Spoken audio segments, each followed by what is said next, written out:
Okay जी बेटा, आज जो हम डिस्कस कर रहे हैं 13.2 एक्सरसाइज है हमारी। आवाज क्लियर आ रही है आप लोगों को मेरी? जी, आप लोगों को क्लियर आ रही है? नहीं, Saturday Sunday 2 to 5, okay, no issue, कोई मसला नहीं है। चलो कल तो अपने टाइमिंग इसी टाइम सेम टाइमिंग पे क्लास होगी। मैं भी 8:15 पे शुरू कर दूं या 8:30 पे, तो कल तो सेम टाइमिंग पे होगी, मगर संडे को देख लेंगे हम, टाइम रख लेंगे या मॉर्निंग में रख लेंगे, कोई जिस तरह का सेटअप कर लेंगे, या इवनिंग में कर लेंगे, कोई ऐसा इशू नहीं है। ओके बेटा, ओके, आप लोगों को आवाज क्लियर आ रही है? ओके जी, हम स्टार्ट करेंगे 13.2 के अंदर हमारे पास क्वेश्चन नंबर 1 है। क्वेश्चन नंबर प्रीवियस क्वेश्चन 10 तक हम करके आ चुके हैं। परमुटेशन क्या, ऑब्जेक्ट्स की अरेंजमेंट का नाम है। ऑब्जेक्ट्स की अरेंजमेंट परमुटेशन का मैंने आपको क्या फार्मूला बताया था, NPR formula, n factorial divided by n minus r factorial, n factorial divided by n minus r factorial. Clear? ये फार्मूला हम यूज करेंगे परमुटेशन का। अब देखिए, ये फार्मूला कब यूज होता है, जब सारे के सारे ऑब्जेक्ट्स क्या हो, डिस्टिंक्ट ऑब्जेक्ट्स हो, सारे के सारे ऑब्जेक्ट्स क्या हो, डिस्टिंक्ट। अब कह रहे हैं शेल्फ के अंदर होल्ड 7 बुक होल्ड करती है, सही। आपके टोटल कितनी 11 डिफरेंट बुक्स हैं, सही। Find the number of different arrangements that can be made to fill the shelf, shelf को फिल करें। यानी टोटल आपके 11 बुक्स हैं और आपके पोजीशंस कितनी है, 7 पोजीशन। 11p7 आपके डायरेक्ट कैलकुलेटर से भी निकाल सकते हैं, तो 11 factorial divided by 11 minus 7 factorial. आप इस तरह से यूजिंग द फार्मूला भी करके कर सकते हैं, और डायरेक्ट फार्मूला से लिख सकते हैं 11p। अरेंजमेंट कर रहे हैं तो परमुटेशन लगेगी 7, 11p7। Your answer is 1663200। ये आपका क्वेश्चन, इस क्वेश्चन 11 का आंसर आ गया बेटा। सारे आगे के जितने भी क्वेश्चन है बहुत अच्छे अच्छे क्वेश्चन हैं, वो हम करके आज परमुटेशन को अपनी क्लोज करते हैं बेटा। ओके,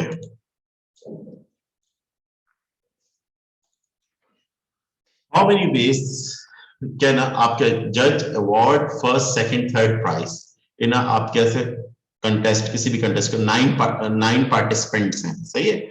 अब फर्स्ट प्राइज अगर आप देखें, इसको कॉन्सेप्चुअल देखें, अब अगर फर्स्ट प्राइज के लिए आपके कितने पार्टिसिपेंट होंगे, कितने पार्टिसिपेंट में से किसी को फर्स्ट प्राइज मिलेगा, 9 मिलेगा, 9 पार्टिसिपेंट। सारी बात है, फर्स्ट प्राइज मिल गया तो रिमेनिंग 8 बचेंगे, तो सेकंड प्राइज कितनों को मिले, कितने में से किसी एक को मिल सकता है, आपके 8, यानी सेकंड प्राइज के लिए आपके 8 पार्टिसिपेंट है पॉसिबल।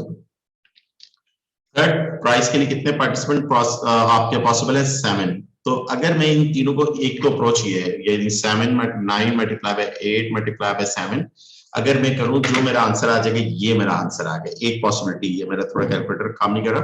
दूसरा क्या है, आपने टोटल बेसिकली आपके 9 पार्टिसिपेंट है और 3 पार्टिसिपेंट्स को आप क्या कर रहे हैं, अवार्ड कर रहे हैं, फर्स्ट सेकंड थर्ड प्राइज कर रहे हैं। तो जो इसका 9p3 जो इसका आंसर होगा वही, यानी कि आप 2 अप्रोचेस हैं इस क्वेश्चन करने की, क्योंकि अरेंजमेंट निकाल रहे हैं कौन सा बच्चा फर्स्ट प्राइज लेगा, कौन सा सेकंड लेगा, तो उसकी पॉसिबल अरेंजमेंट, यानी क्या 9 बच्चों में किस तरह की पॉसिबल, कितनी पॉसिबल अरेंजमेंट्स बनेंगी। तो वो ये टू डिफरेंट टेक्निक्स हैं, सही है, दोनों डिफरेंट टेक्निक्स मैंने बता दी।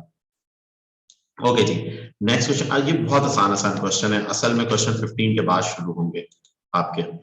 ओके, तो अच्छा कैलकुलेटर चल गया, 9 multiply by 8 multiply by 7, your answer is 504 आ जाएगा बेटा। और आपका 9p3 आपके कितना आ जाएगा, 504। इसको भी दोनों सूरतों में सेम ही आंसर आएगा, मुझे कैलकुलेटर यूज नहीं करना, डायरेक्ट लिख लेना चाहिए था।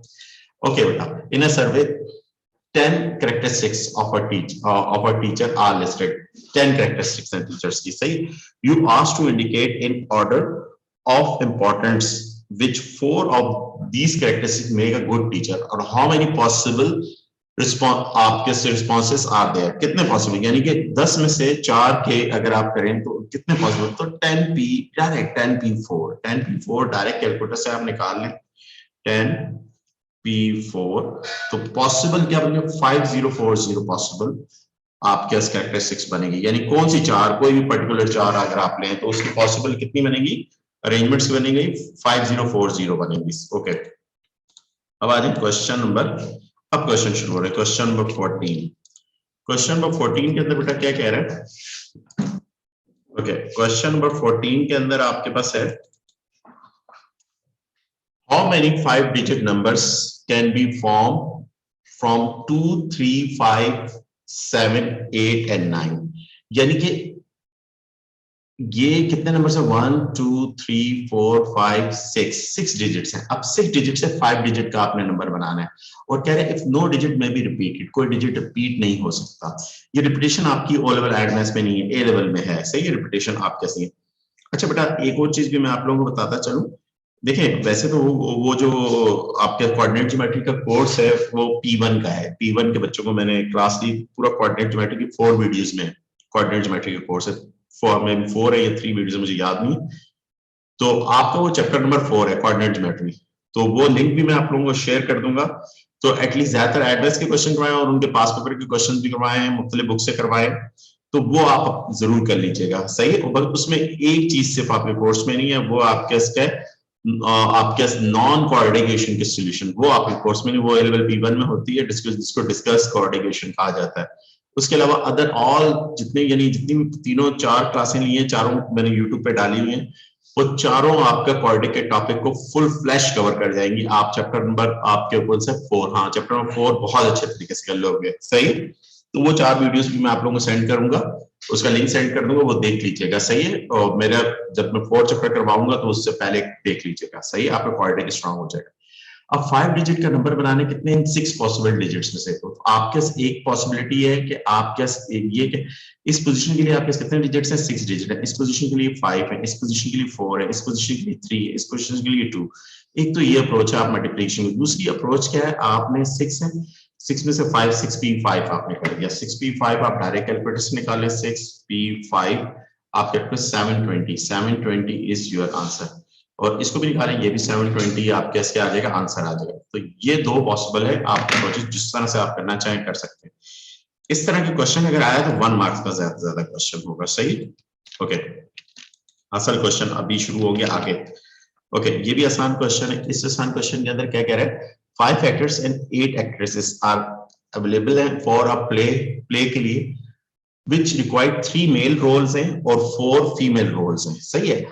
अब देखिए, बात यह है कि अब आप 5 मेल में से 5 मेल कैरेक्टर, आपके मेल कैरेक्टर में से आप 3 मेल कैरेक्टर को आप सिलेक्ट कर रहे हो। ये बेसिकली क्या हो रही है? सिलेक्शन हो रही है। तो इधर तो परमुटेशन नहीं लगनी चाहिए, इधर कॉम्बिनेशन क्यों में सॉरी, इधर परमुटेशन तो नहीं, इधर कॉम्बिनेशन लगनी चाहिए, मगर मैं परमुटेशन लगाऊंगा। उसकी रीजन क्या है? उसकी रीजन ये है कि यहां पर आप क्वेश्चन में कह रहे हैं find the number of different possible cast list. मैंने आपको कहा था जहां पर भी अरेंजमेंट की बात हो, जहां पर भी लिस्टिंग की बात हो, लिस्ट वगैरह, वहां पर कॉम्बिनेशन नहीं लगती।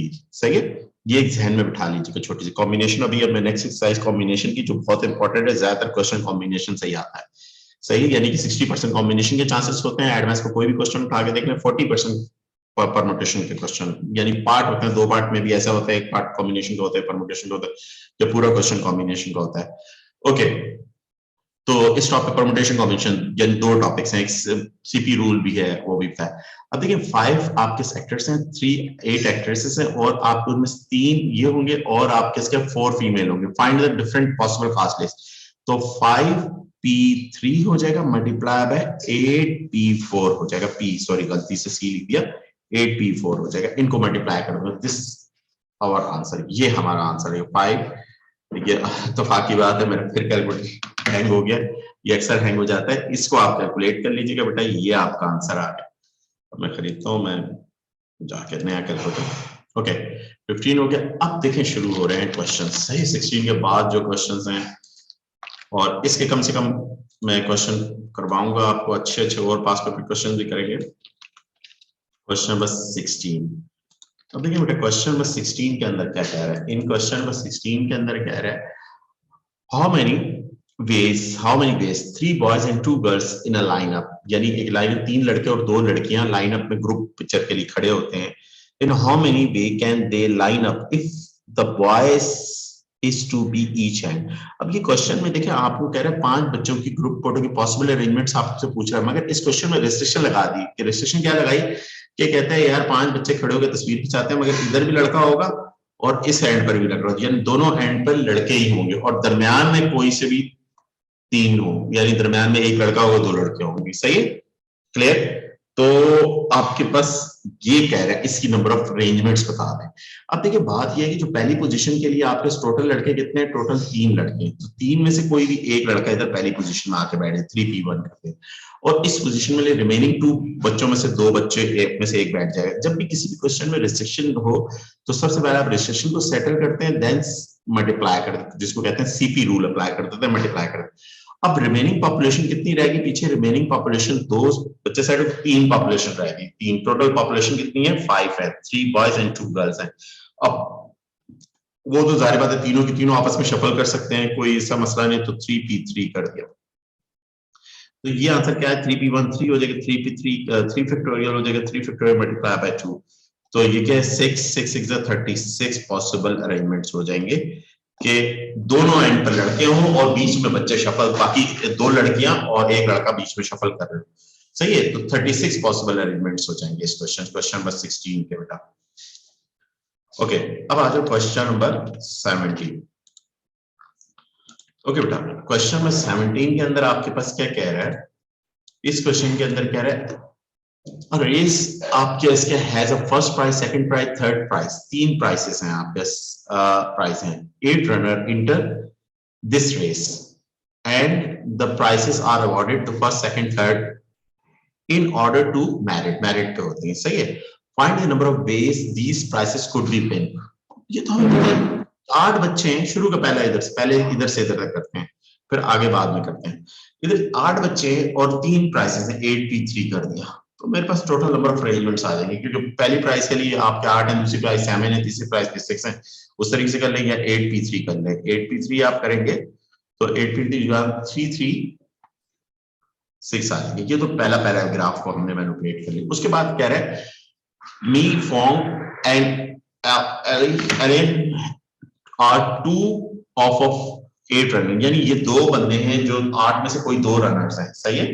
Okay, find the number of veg आपने बताने हैं in which the prices could be win if either of them win a prize, यानी कि if neither of them win the prize, यानी इनमें से कोई प्राइस ना जीते, सही है। अब आपके नंबर ऑफ डिफरेंट आपके पास क्या करें, प्राइस क्या आपने बताना है, which of the आपके पास क्या है, find the number of veg in which the price आपके पास क्या है would be win if neither of them win a prize, यानी इनमें से कोई भी प्राइस ना जीते। तो इसका मतलब ये है कि आपने बेसिकली जो आपका सिलेक्शन का क्राइटेरिया, जो आपका अरेंजमेंट का क्राइटेरिया, वो इन 2 बच्चों पर नहीं लगता।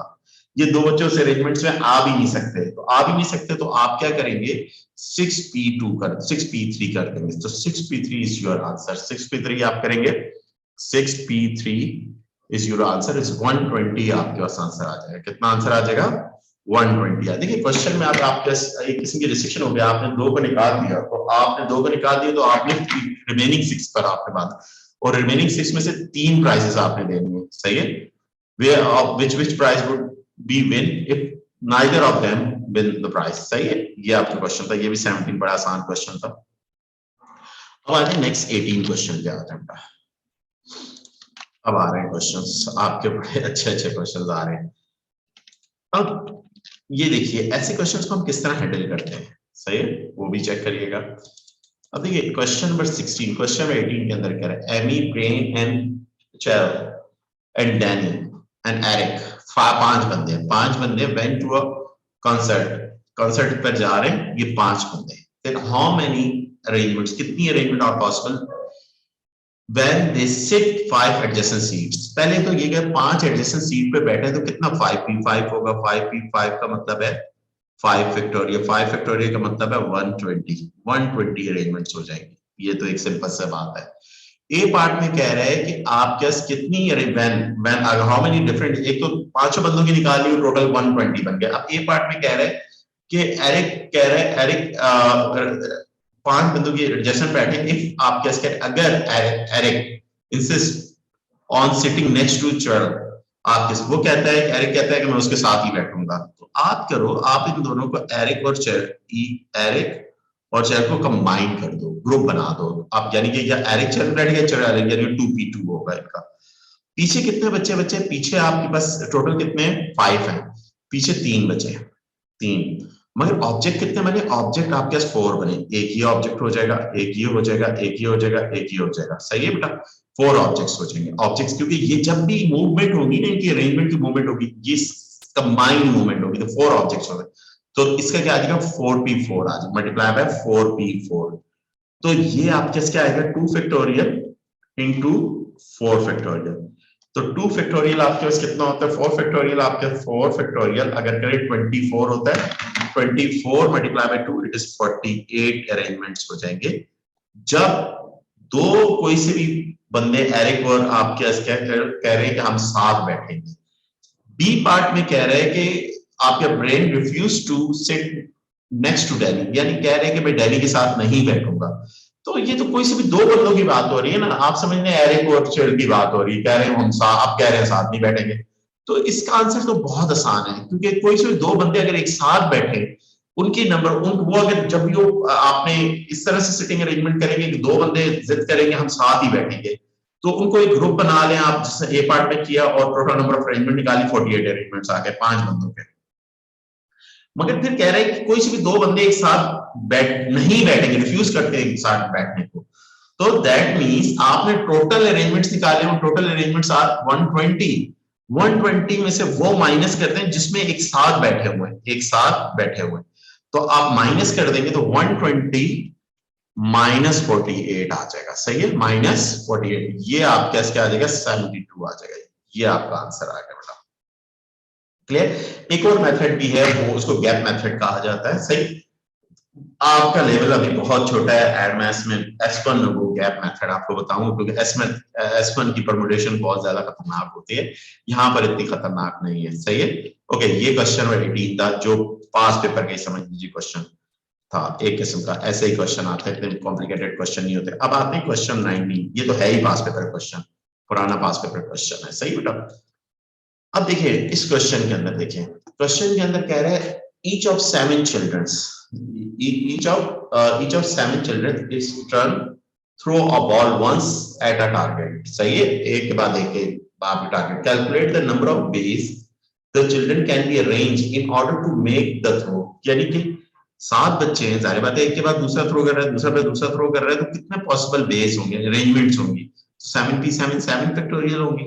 ये तो ये अगर आप डायरेक्ट निकाल लें, पहले तो इधर से लेके इस पैराग्राफ को यहां से यहाँ तक हैंडल किया, तो आप कैसे क्या 7p7 7p7 मतलब 7 फैक्टोरियल, 7 फैक्टोरियल मींस आपने कैलकुलेटर से निकाला 7 फैक्टोरियल, इट इज 5040 आंसर आ गया, यानी कि 5040 पॉसिबल अरेंजमेंट्स हो जाएंगी। पहले सलमान करेगा, फिर अदनान, फिर नुमान करेगा, फिर एक ऐसे 7 बंदे ऐसी तरह से, या पहले कामरान करेगा, फिर नुमान करेगा, अदनान करेगा, इसी तरह से 5040 अरेंजमेंट्स बनेंगी।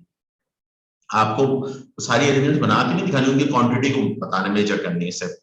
Given that the 3 childrens are girls, अब क्वेश्चन में आगे कह रहे हैं कि 3 चिल्ड्रन, टोटल 7 में से 3 लड़कियां हैं और 4 लड़के हैं, ठीक है।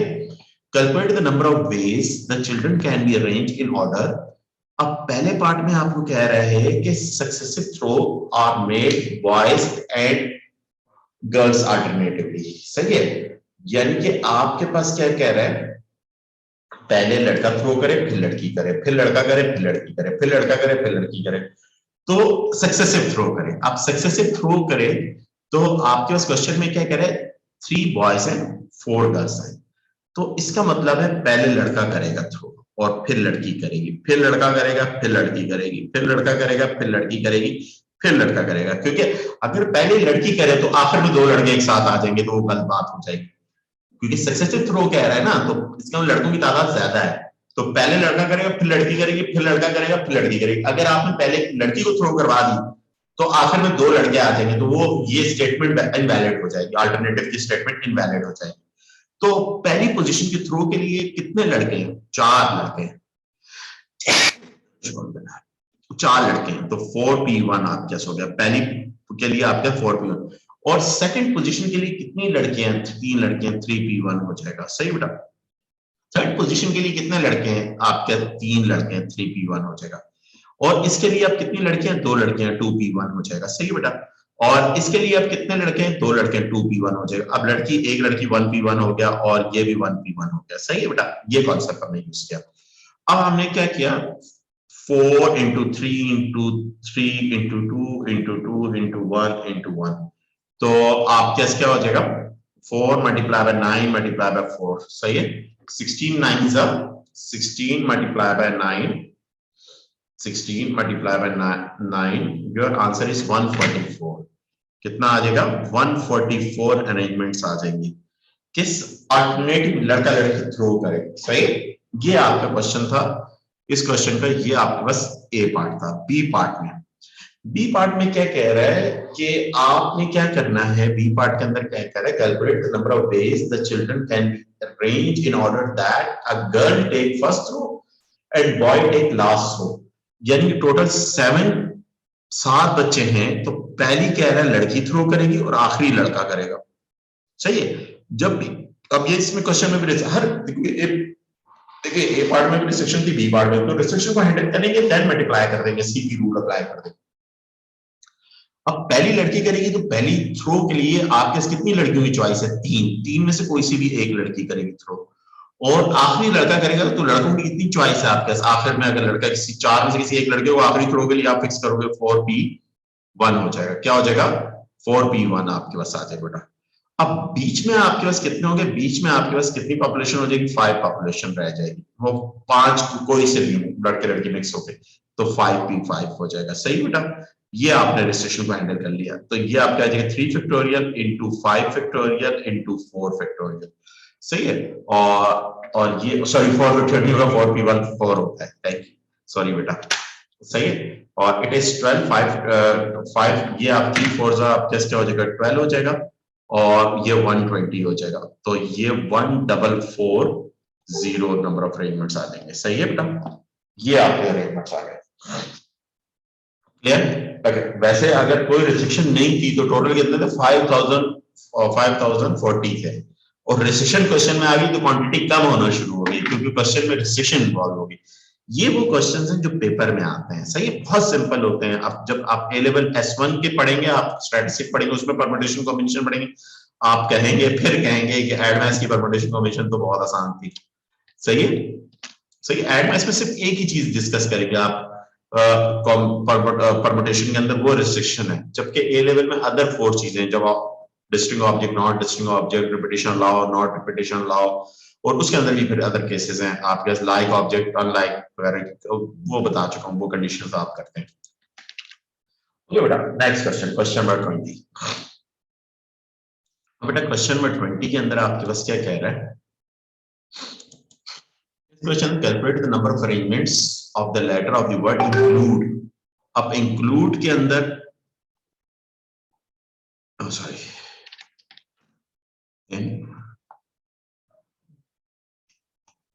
कितने लेटर्स हैं इंक्लूड के अंदर अगर आप देखें 1 2 3 4 5 6 7 लेटर्स हैं सही है अब ये 7 लेटर्स हैं अगर देखें तो अब 7 लेटर्स में कोई लेटर रिपीट हो रहा है कोई लेटर रिपीट हो रहा है all letters are distinct letters all letters are distinct सारे डिफरेंट लेटर्स हैं कोई लेटर ऐसा इंक्लूड के अंदर रिपीट नहीं हो रहा ये भी कॉन्सेप्ट एग्जाम रखे क्योंकि रिपीटेड ऑब्जेक्ट आपके कोर्स में नहीं है सही okay calculate the number of arrangements मालूम करें if all consonants are together अब सबसे पहले तो मैं इसमें ब्रेक कर लूं कॉन्सोनेंट्स कितने हैं वॉवेल कितने हैं सबसे पहले तो ये काम कर लूं ना अब सब वॉवेल कौन से हैं आई ई है आई और ई वॉवेल्स हैं ये वॉवेल्स हैं सही ये आप क्या है वॉवेल है ओके कॉन्सोनेंट्स कौन से हैं कॉन्सोनेंट एन है सी है आपके पास एल है यू है डी ये आपके 5 कॉन्सोनेंट्स हैं ये 5 क्या है कॉन्सोनेंट्स हैं these 5 are consonants ओके अब सबसे पहले क्या कह रहा है इन पार्ट ए पार्ट के अंदर कह रहा है थोड़ा सा हमने एनालाइज कर लिया अपनी आसानी के लिए हमने करके देख लिया कॉन्सोनेंट्स कितने हैं वॉवेल कितने हैं अब कह रहे हैं सारे कॉन्सोनेंट एक साथ होंगे तो सारे कॉन्सोनेंट का एक ग्रुप बना लूंगा मैं N C L U D अब ये 5 लेटर्स हैं तो 5p5 हो जाएगा और मल्टीप्लाई बाय अब वॉवेल पीछे कितने हैं वॉवेल आपके पास 2 वॉवेल्स हैं कितने 2 आपके पास क्या है सर ये तो कॉन्सोनेंट नहीं है सिर्फ अस्तगफुरुल्लाह अस्तगफुरुल्लाह अस्तगफुरुल्लाह यार, अभी इतनी देर में तुम्हें याद आया यार, तुमने मुझे बताया भी नहीं, मैं वही कह रहा हूँ। अस्तगफुरुल्लाह, इतनी बड़ी चवल मारी है मैंने। थैंक यू बेटा, thank you, thank you. A I O U होते हैं ना वोवेल, सही है। बस ये वो पढ़ा पढ़ा के जब ऑप्टिमम पॉइंट आता है ना, तब ऐसा ही होता है। सही है, बंदा सुबह से पढ़ा रहा हो तब ऐसा ही होता है। अच्छा यू, ये यू है, ये यू यहाँ पे आ जाएगा, सॉरी, जरा करेक्ट कर लें। थैंक यू, थैंक यू बेटा। अब तीन वॉवेल्स हैं, उसने कह रहे हैं कॉन्सोनेंट्स एक साथ होंगे, कॉन्सोनेंट्स एक साथ होंगे। इन कॉन्सोनेंट्स को हमने क्या कर दी, एन, आप क्या एन सी एल डी, तो 4p4 ये एक साथ होंगे। उसके अलावा तीन वॉवेल्स हैं। अब तीन ये वॉवेल्स हो गए, तीन आपके ये वॉवेल्स हो गए, और एक इनका ऑब्जेक्ट्स हो गया, ये ऑब्जेक्ट हो गया। जब सात का होगा ना तो चार ऑब्जेक्ट्स हो गए, ये मल्टीप्लाई बाय 4p4। अब देखो ये जो ये जो दूसरे कलर में 4p4 किया है ना, और ब्लू ब्लू कलर में जो 4p4 है, वो उन चार कॉन्सोनेंट्स की मूवमेंट है, अरेंजमेंट्स है। और जो आपके दूसरे कलर में मैंने 4p4 किया, वो चार, यानी कि ये जो आपके कॉन्सोनेंट, एक ऑब्जेक्ट, एक सिंगल ऑब्जेक्ट, और अदर थ्री वॉवेल्स की आपस में शफलिंग है, अरेंजमेंट्स है। तो ये आप कैसे आ जाएगा, 4 factorial into 4 factorial, 4 factorial multiply by 4 factorial. तो 4 फैक्टोरियल 24 होता है, 24 मल्टीप्लाई बाय 24, तो आप कैसे क्या हो जाएगा, 24 का स्क्वायर क्या होता है, आप 24 का स्क्वायर कर लीजिए, 5, आपका आंसर क्या आएगा, 576 आ जाएगी। ये अरेंजमेंट्स आ जाएंगे बेटा। ये आपका कौन सा पार्ट हो गया, पहला पार्ट। क्लियर, क्वेश्चन समझ में आप लोगों को बहुत अच्छे तरीके से आ गया होगा। ओके बेटा, साइड पे करते हैं, जगह बनाते हैं हम। अब आते हैं नेक्स्ट बी पार्ट पे करते हैं बेटा। बी पार्ट के अंदर क्या कह रहा है, बी पार्ट के अंदर क्वेश्चन, इस क्वेश्चन के बी पार्ट के अंदर आपको कह रहा है, to no two consonants are together, कोई से दो कॉन्सोनेंट्स एक साथ नहीं होंगे। तो इसका मतलब ये है कि आप देख रहे हो, इसका मतलब ये है कि चार कॉन्सोनेंट्स हैं, तीन वॉवेल्स हैं। तो इसका मतलब अल्टरनेटिव अगर मैं रख लूं, पहला कॉन्सोनेंट, पहला क्या रखूं, कॉन्सोनेंट रखूं, और दूसरा क्या रखूं, वॉवेल रखूं। सही, एक मिनट, कॉन्सोनेंट, सॉरी, पहला कॉन्सोनेंट रखूं, दूसरा वॉवेल रखूं, फिर कॉन्सोनेंट रखूं, फिर मैं क्या रखूं, वॉवेल रखूं, फिर मैं कॉन्सोनेंट रखूं, और फिर मैं आप क्या रखूं, वॉवेल, और देन अगेन कॉन्स, क्योंकि कॉन्सोनेंट मेरे पास चार है, तो स्टार्टिंग कॉन्सोनेंट होगा, प्रीवियस क्वेश्चन की तरह कॉन्सेप्ट है। तो यहाँ पर अगर आप देखें, तो पहली इस कॉन्सोनेंट के लिए आपके कितनी चॉइसेस हैं, 4 चॉइसेस हैं, तो 4p1 आप कहते हैं इसको। और इस वॉवेल के लिए कितनी चॉइसेस हैं, 3p1 आपने कर दिया, सही है। और इस कॉन्सोनेंट के 3p1 हो जाएगा, और ये आप कैसे हो गया, 2p1, आप कैसे हो जाएगा, और यहाँ पर भी 2p1 हो जाएगा, और यहाँ 1p1 एंड 1p1। तो ये लॉजिकल कॉन्सेप्ट समझ में, देखिए ये टेक्निक्स हैं, ये ट्रिक्स हैं, ये आपने सीखनी है, सही है। क्वेश्चन किसी भी किस्म का आ सकता है। तो 4 into 3 into 3 into 2 into 2 into 1 into 1, तो ये बेटा 4 मल्टीप्लाई बाय 9 मल्टीप्लाई बाय 4, तो 16, 16 मल्टीप्लाई 9, 16 9 से कितना होता है, डायरेक्ट 16 मल्टीप्लाई 16 9 से 16 10 से कितना होता है, 144 होगा। 16 9 से क्या होगा, 144 होगा। कैलकुलेटर मेरा काम नहीं कर रहा, सही। ओके, अब देखिए क्या कह रहा है नेक्स्ट, आखिर में कह रहा है कि each arrangement begin with consonant and end with vowel। ये तो बड़ा बच्चों वाला क्वेश्चन हो गया, सी पार्ट। सी पार्ट में आपको कह रहा है कि स्टार्ट जो होगी 7 लेटर्स की अरेंजमेंट्स आपने करनी है, किससे, कॉन्सोनेंट से शुरू हो और वॉवेल पे खत्म हो। कॉन्सोनेंट कितने हैं आपके पास, 4p1, चार में से कोई एक आएगा। वॉवेल कितने आपके, 3 में से कोई एक आएगा। बीच में कोई से भी 5 लेटर्स आ सकते हैं, कोई से भी मिक्सचर, 5p5 आपने कर दिया, 5p5, और ये आपके पास आंसर आ जाएगा। It is 4 multiply by 120 multiply bye 3, it is 1440। ये आपके पास आंसर आ जाएगा बेटा। ये आपका सी पार्ट हो जाएगा, ये सी पार्ट का आपका आंसर आ जाएगा बेटा। ये आपको क्वेश्चन नंबर 20 हो जाएगी। ये वो क्वेश्चन देखिए, सी भी लिखा हुआ है, ये बहुत पुराने पास पेपर क्वेश्चन है, मगर ऐसे ही क्वेश्चन होते हैं, सही है। अब देखिए नेक्स्ट क्वेश्चन नंबर 21 करते हैं। अब क्वेश्चन नंबर 21 आपके पास क्या है, ये भी है क्वेश्चन 21। इसके अंदर बेटा क्या कह रहा है, इस क्वेश्चन के अंदर, क्वेश्चन नंबर 21 के अंदर,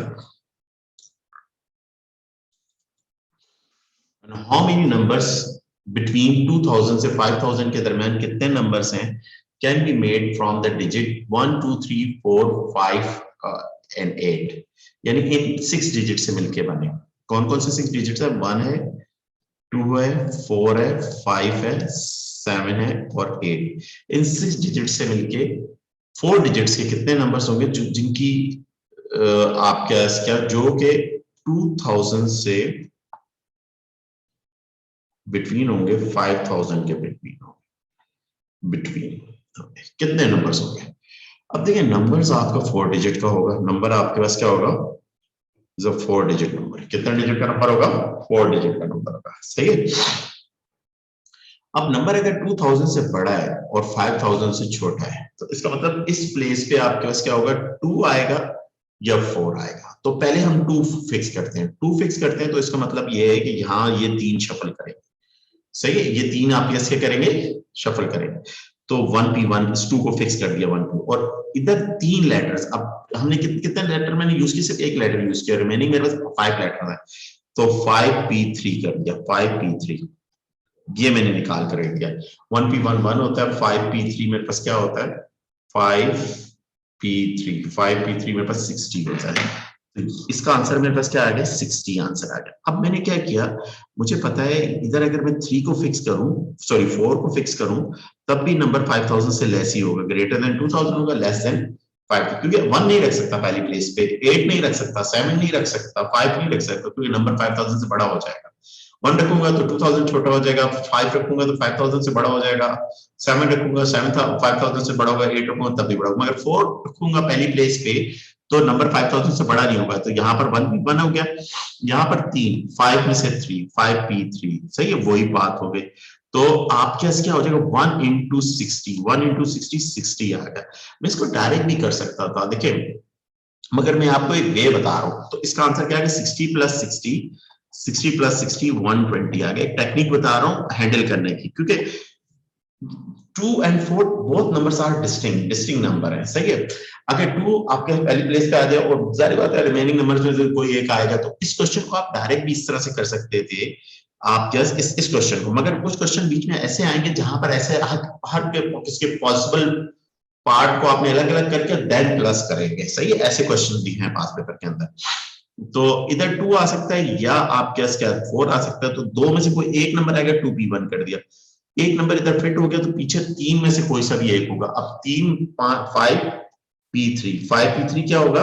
ये 2 हो गया और वो क्या होगा? 60 हो गया, तब भी आंसर क्या है? 120। आप इस तरह से इस क्वेश्चन को कर सकते हैं direct.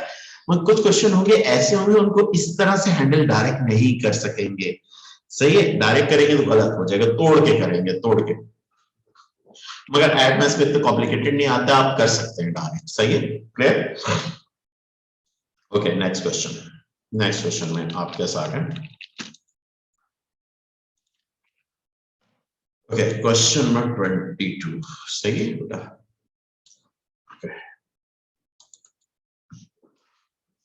Okay, at an art exhibition 7 painting are to be, सही है, hang in a row, 7 painting आपकी लगी है एक वॉल पे, long wall. Find the possible arrangement. तो यहां से लेके यहां तक मैंने पढ़ा, यहां से यहां तक पढ़ा, तो मैंने कहा यार इसका तो 7p7 होगा। 7p7 मतलब 7 फैक्टोरियल, 7 फैक्टोरियल का मतलब है 5040, 50। ये मेरा आंसर आ गया। ये तो अभी इधर तक पढ़ लिया मैंने क्वेश्चन और मैंने कर लिया। इधर तक मेरा 1 मार्क्स है। इधर तक मुझे कितने मिले? 7 फैक्टोरियल का मैं निकाला, 1 मार्क्स मुझे मिल गया, सही बेटा। ये मेरे पास क्या आ गया? 1 आ गया। ओके, फिर कह रहे given that 3 painting same artist की है। 3 पेंटिंग एक ही बंदे की हैं, सही। फॉर एग्जांपल ए बंदे की हैं और रिमेनिंग 4 किसी और की हैं। यानी कि 3 जो पेंटिंग है ना, उसमें 3 पेंटिंग, कोई भी पेंटिंग बनाई हुई है उसने, वो एक ही बंदे की है, सही है बेटा। और आपके find the number of arrangements in which. अब देखिए बड़े प्यारे प्यारे क्वेश्चन करेगा, अब रिस्ट्रिक्शन आ जाए क्वेश्चन में। अब कह रहे हैं कि 3 painting hang side by side, सही है। अब साइड बाय साइड के क्या मीनिंग है? साइड बाय साइड यानी कि एक साथ की बात नहीं कर रहा, साइड बाय साइड। अब यहां पर आपका कॉन्सेप्ट आपने यूज करना है, सही है। तो आप क्या इसके 3 पेंटिंग्स हैंग हो रही हैं साइड बाय साइड, सही है। ओके, ओके, फिर नेक्स्ट पार्ट कह रहा है one of these painting is hang at the beginning of the row, but neither of the other two hang end of the row, यानी कि बाकी दो में से आखिर में नहीं आएंगे, कोई भी एक आखिर में नहीं आ सकती बी पार्ट के अंदर। और पहले पार्ट में कह रहे हैं साइड बाय साइड। अब साइड बाय साइड अल्टरनेटिवली नहीं कह रहा है, तो साइड बाय साइड का मतलब आप इसको ये ले लें कि आप साइड बाय साइड आपके इसमें भी एक साथ हैं, सही, तीनों क्या है साइड बाय साइड। 3p3 आप कर दीजिए। इसका एक मिनट मुझे चेक करने, क्योंकि साइड बाय साइड को मैं जरा थोड़ा सा भूला हूं, इस वर्ड को हम क्या कहेंगे, साइड बाय साइड में से एक साथ होगा। और आपके रिमेनिंग क्या 4 बंदों की हैं, तो 4 हो गए, 4p, ये 4 ये बंदे हो गए, 4 पेंडिंग से हो गए और एक इनका ग्रुप हो गया 5p5। तो बेटा ये इसका आंसर क्या आ जाएगा, 3 factorial into 5 factorial. This is 120 multiply 120 multiply by 6, it is 720 is our answer. अच्छा एक मिनट बेटा मुझे देंगे, मैं जरा आंसर चेक कर लूं इसका, सही, पेज नंबर 13 350, मैं इसका आंसर चेक कर लूं। थोड़ा सा साइड बाय साइड का कॉन्सेप्ट ये एक साथ मगर फिर भी देख लूं, क्योंकि आंसर अगर सही आ रहा है तो फिर इसका मतलब मैंने कॉन्सेप्ट सही किया हुआ है। कुछ टर्म्स आ जाती हैं। Okay 13, okay 13.2 and question number कितना है, question number 22, question number 22, question number 22 720 बिल्कुल सही है। साइड बाय साइड मतलब एक साथ होना, सही है, एक साथ होना। ओके 350 क्लियर, ओके बेटा। अब नेक्स्ट पार्ट तो और ज्यादा आसान है, मैंने आपको बताया था, सही है। नेक्स्ट पार्ट में बेटा क्या कह रहे हैं, नेक्स्ट पार्ट में कह रहे हैं कि आप इसको मैं जरा थोड़ा सा छोटा कर लेता हूं कि मेरे पेज पे ही रहे, मुझे नजर आ जाए। ओके बेटा, इसको मैंने इधर कर दिया। अब देखिए बेटा नेक्स्ट पार्ट में क्या कह रहा है, पार्ट बी के अंदर, इस क्वेश्चन के पार्ट बी के अंदर कह रहा है one of these painting eight the beginning, यानी कि उन वो सेम आर्टिस्ट की है, वो 3 में से कोई एक इधर होगी, सही है। और बाकी चार पेंडिंग, उन बाकी रिमेनिंग 2 में से कोई नहीं होगी, वो जो 4 है ना, बाकी 4 में से रिमेनिंग 4 में से कोई एक आखिर में होगी। देखिए इस जुमले का मतलब है but neither of other two hang at the end of the row, आखिर में उन दोनों में से कोई एक नहीं होगी, सही है। अदर टू हैंग नाइदर आप क्या एंड पर नहीं होगी, तो इसका मतलब रिमेनिंग 4 में से होगी ना, 4p1 इधर कर दिया। और इधर बीच में कितनी आ जाएंगी, बीच में 5 आ जाएंगी, बीच में कितनी आ जाएंगी 5 आ जाएंगी, इट इज 5 फैक्टोरियल, सही है। और ये कितना आ जाएगा 12 12 5 1440 आ जाएगा, 1440 120 मल्टीप्लाई बाय 12 मल्टीप्लाई बाय 12, ये मेरा 1440 आ जाएगा, ये मेरा आंसर आ गया बेटा, इसका क्वेश्चन नंबर 22 का आंसर आ गया। ओके नेक्स्ट क्वेश्चन पे आते हैं। सारे वो क्वेश्चंस हैं जो समझ लीजिए आप पास पेपर क्वेश्चन है।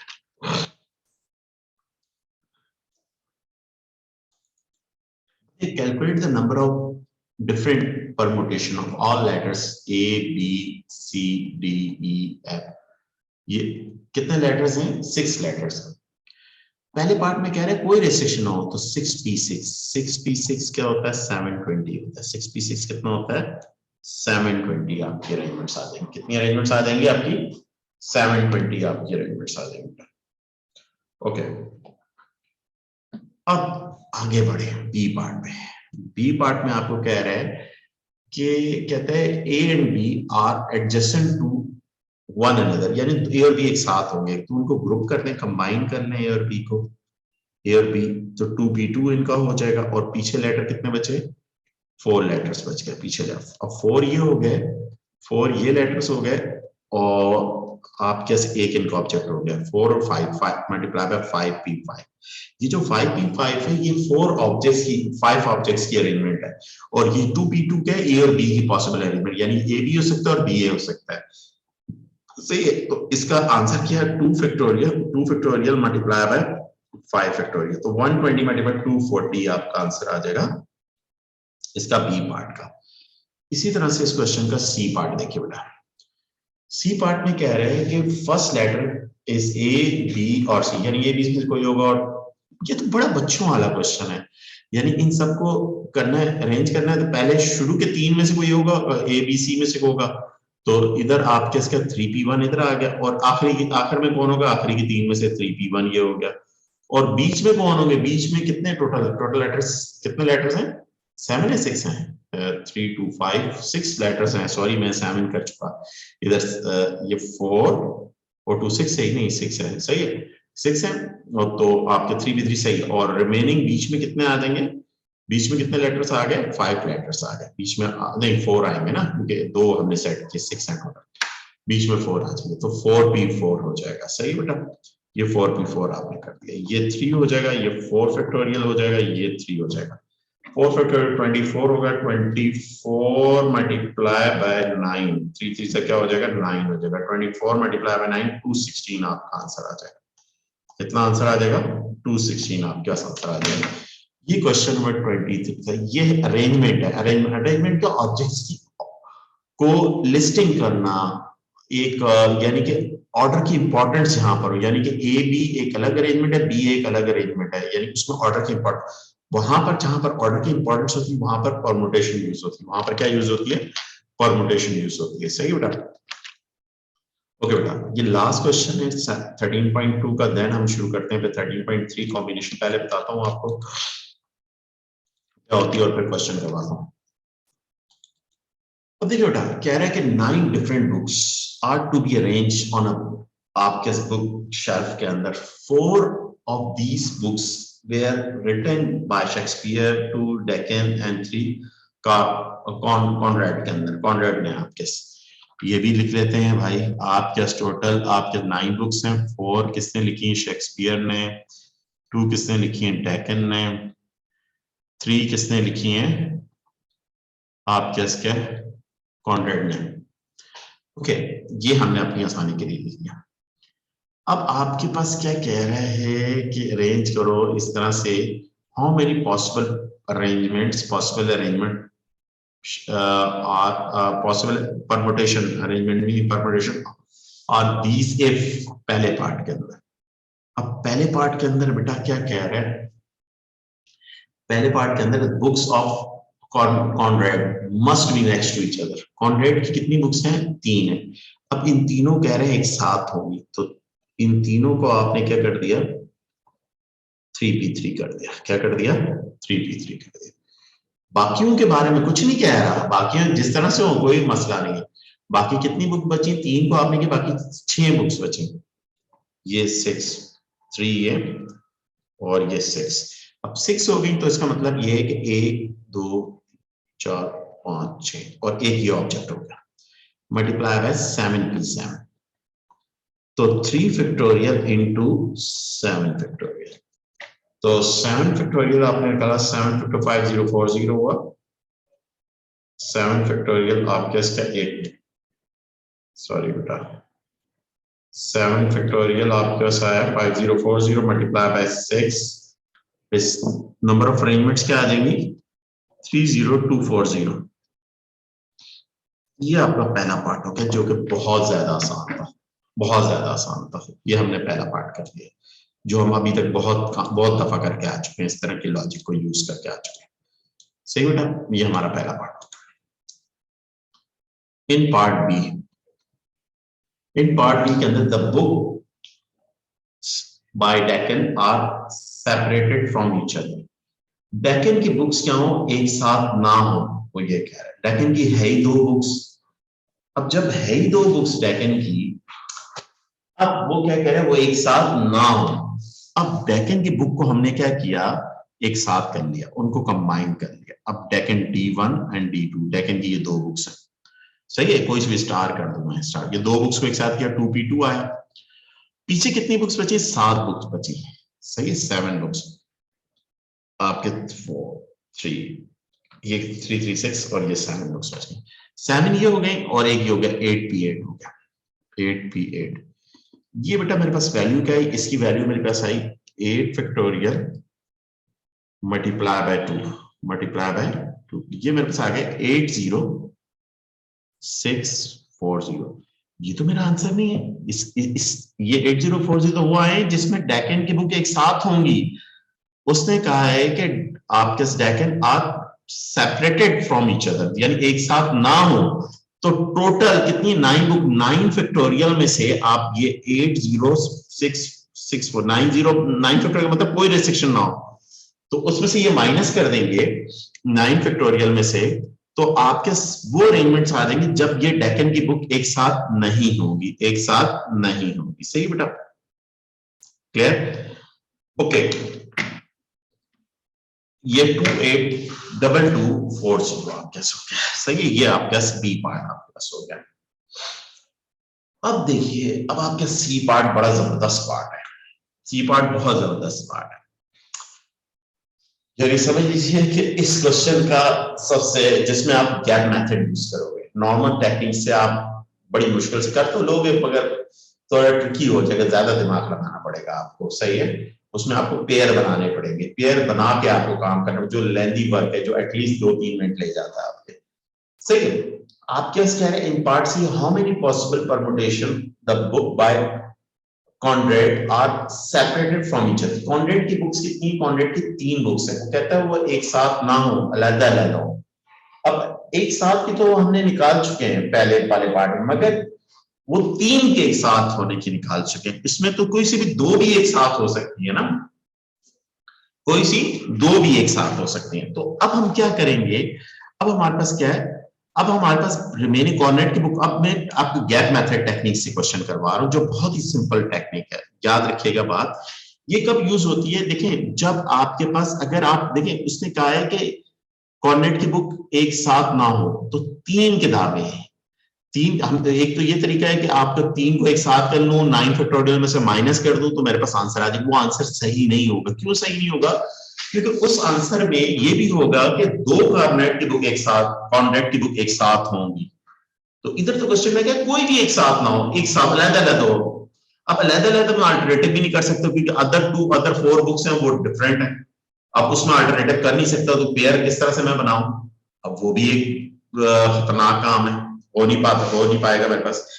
तो बट मैं जो टेक्निक है वो फॉलो कर सकता हूं, मगर इस ऐसे क्वेश्चन में यहां पर आप गैप मेथड की टेक्निक यूज कर लें, जो ए लेवल में करवाई जाती है। यहां पर भी कभी कभी बहुत कम क्वेश्चन में ऐसा आ जाता है, तो आप गैप मेथड क्या कहता है, देखो, कॉर्डिनेट की बुक है 3, उनके लिए गैप प्रोवाइड करना है आपने। तो आपने पहले ये 4 बुक्स हैं, बुक 1, जो बुक 1, बुक 2, बुक 3, जो कॉर्डिनेट के अलावा है 3, बुक 4, ये 6 बुक्स है, सॉरी 4 नहीं 6 बुक्स है, बुक 5, बुक 6। सही है, अब ये 6 बुक्स हैं आपके पास। अब इन 6 बुक्स में कॉर्डिनेट की बुक के लिए जो जगह है, वो पॉसिबल जगह, एक ये जो जगह मैं डैश जहां लगा रहा हूं, ये पॉसिबल जगह है। कॉर्डिनेट की बुक के लिए कितनी जगह, एक इस जगह पे आ सकता है, कॉर्डिनेट की बुक इस जगह पे आ सकती है, इस जगह पे आ सकती है, इस जगह पे आ सकती है, इस जगह पे आ सकती है। These are gaps, in possible gaps. ये कितने गैप्स हैं आपके, देयर आर 7 गैप्स। कितने गैप्स हैं? 7 गैप्स हैं। सही है बेटा, ये कॉन्सेप्ट समझ में आया कि नहीं आया? 7 गैप्स हैं। जब कॉर्डिनेट की बुक के आपके पास क्या हो, 7 गैप्स हो, क्लियर, और आपके पास क्या है कि उन 7 गैप्स में उसने फिल होना है, तो आपने क्या करना है, आपने क्या करना है, आपने इधर 7 फैक्टोरियल, एक मिनट में आपको बताना है, 7 फैक्टोरियल करना है, और इधर मल्टीप्लाई बाय 6 मल्टीप्लाई बाय, क्योंकि देखिए बुक्स कितनी है टोटल, अदर बुक्स कितनी है, 6 बुक्स है, multiply by 6 multiply by 5 multiply by 6 book है, तो जाहिर बात है 6 तक 4 तक जाएंगे, 4 तक जाएंगे। सही है, 4 इंटू जितनी भी बुक्स हैं उसको, यानी कि आपके जितनी, यानी इन बुक्स का भी शफलिंग कर लेंगे, 4 इंटू 3 इंटू 2 इंटू 1, ये लॉजिक होगी। रिमेन जो ब्लैक कलर में अदर बुक्स है ना, उनको, उनकी शफलिंग के लिए आप कैसे क्या होगा, जितनी भी होंगी, यानी इस B1 के लिए कितनी पोजीशन है, 6 है, B2 के लिए आपके कितनी दिस है, वो आप इस तरह से कर लेंगे। तो इसको कैलकुलेट करेंगे, ये आपके पास आंसर आपके पास आ जाएगा। ये आपका क्वेश्चन होगा, this is your gap method. ये आपका गैप मेथड की टेक्निक से आपका क्वेश्चन होगा। ये बेटा परमुटेशन थी आपकी, परमुटेशन आपकी क्लोज होगी। आज टाइम नहीं है क्योंकि मेरी दूसरी क्लास है बेटा, तो हमने परमुटेशन को बहुत अच्छे तरीके से कर लिया, और खासतौर पर ये आफ्टर 15 के बाद, 15 भी नहीं आप ये काउंट करें, ये क्वेश्चन नंबर आप समझ लें कि क्वेश्चन 19 के बाद जो क्वेश्चन है, आपने अगर घर पे प्रैक्टिस कर ली 19 के बाद, और 1-2 एग्जांपल्स हैं, ये कर लीजिए बस इनफ, ये कर लीजिए, और पास पेपर क्वेश्चन करना शुरू कर दी परमुटेशन। सही, कल ये टॉपिक क्लोज कर दूंगा मैं, सही है बेटा। और 23 मार्च को भी इंशाल्लाह क्लास में लूंगा, 100% क्लास लूंगा और लंबी क्लास लूंगा, क्योंकि उसमें काइनेमेटिक्स करवानी है और पास पेपर क्वेश्चन कैलकुलस के करवाने हैं मैंने। वो एक अलग क्लास है, क्योंकि काइनेमेटिक्स और पास पेपर क्वेश्चन, काइनेमेटिक्स का छोटा सा एक पोर्शन रह गया, वो करवा के पास पेपर क्वेश्चंस करवाने हैं बेटा मैंने। सही है, पूरे कैलकुलस के विद काइनेमेटिक्स आपको क्वेश्चन करवाने। और ये हमारी क्लासेस चलती रहेगी इंशाल्लाह। आपकी जो प्रीवियस, क्योंकि 2 क्लासेस इस वीक में आपकी नहीं हो पाई, तो इंशाल्लाह उनको मैं संडे को एक क्लास लेके एडजस्ट करूंगा। सही बेटा, ओके। फिर हम नया टॉपिक, जो टॉपिक आप बोलेंगे आप लोग मुझे बता दीजिएगा, मैं शुरू करवा दूंगा। 23 मार्च की छुट्टी आ रही है, उसमें इंशाल्लाह आफ्टरनून में या 12-1 बजे हम क्लास रखेंगे, 2-1 घंटे की क्लास रखेंगे, तो उसमें हम कवर कर जाएंगे अपने। सही है बेटा, कोई किसी का कोई क्वेश्चन है बेटा? किसी को कोई क्वेश्चन? ओके बेटा, ओके, अल्लाह हाफिज।